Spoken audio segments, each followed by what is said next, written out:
میرے نبی پاک صلی اللہ تعالی علیہ وسلم پسند نہیں کرتے رشتوں کو توڑا جائے، اور اس قدر زیادہ حضور ناپسند کرتے کہ ایک دن حضور صحابہ کرام علیہم رضوان کی مجلس میں بیٹھے تھے، محفل میں بیٹھے تھے، اور ڈھیر سارے لوگ حضور کی محفل نور میں حاضر تھے۔ نبی پاک صلی اللہ علیہ وسلم نے نہ کبھی کسی کو اپنی محفل سے نہیں اٹھایا، کافر بھی آتے، مشرک بھی، منافق بھی آتے، وہ ایک سوال پوچھتے تو جواب ملتا، 10 سوال پوچھتے تو جواب ملتا، 100 سوال پوچھتے تو جواب ملتا۔ حضور صلی اللہ علیہ وسلم کھلے دل کے ساتھ ان کو باتیں بتاتے، جس قسم کی وہ بات پوچھتے حضور اسی قسم کا انہیں جواب ارشاد فرماتے۔ لیکن آج محفل جمی ہوئی تھی، صحابہ فرماتے ہیں بہت سارے لوگ تھے، اچانک نبی پاک نے ایک جملہ ارشاد فرمایا بھئی آج اگر ہماری محفل میں کوئی ایسا شخص موجود ہے جو رشتے توڑنے والا ہے، جس نے اپنے رشتے توڑ رکھے ہیں، تو وہ میری محفل سے اٹھ کے چلا جائے۔ گرا جو ان کی نگاہ سے وہ سنبھل نہیں سکتا۔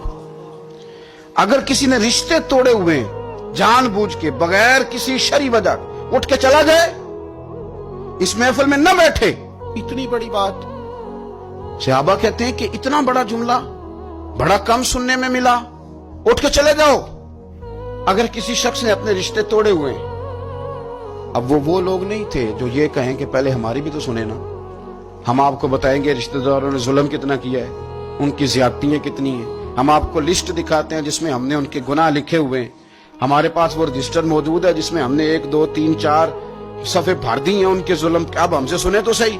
حضور نے فرمایا جس کا کوئی رشتہ دار ناراض ہے اٹھ کے چلا جائے میری محفل سے۔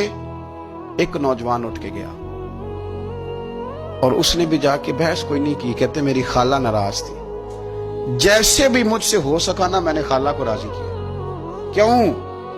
یہ بڑا کمال نقطہ ہے، اس کو سمجھنا، یہ کمال نقطہ ہے۔ آج کو یہ نہیں کہ بچے کے دن رکھ لیے تو اب خالہ کو منانا ضروری ہو گیا، اب یہ نہیں کہ رشتہ داری کرنی ہے تو منانا ضروری ہو گیا، شادی پہ جانا تھا تو ضروری ہو گیا۔ آج خالہ کو منانا اس لیے ضروری ہے کہ مدینے والے رسول نے کہہ دیا اٹھ کے چلے جاؤ۔ حضور کی رضا کے لیے، نبی پاک کو راضی کرنے کے لیے آج ضروری ہو گیا، ضروری۔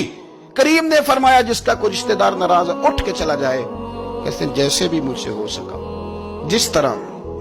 اس لیے نہیں کہ الیکشن تھے تو ضروری تھا، اور جیسے تیسے بھی تھا راضی کرنا مقصود تھا، اس لیے کہ اللہ رسول راضی ہو۔ میں نے خالہ کو راضی کیا، آ کے واپس بیٹھا۔ اب رسول پاک علیہ السلام نے قول ارشاد فرمایا، بات ارشاد فرمائی۔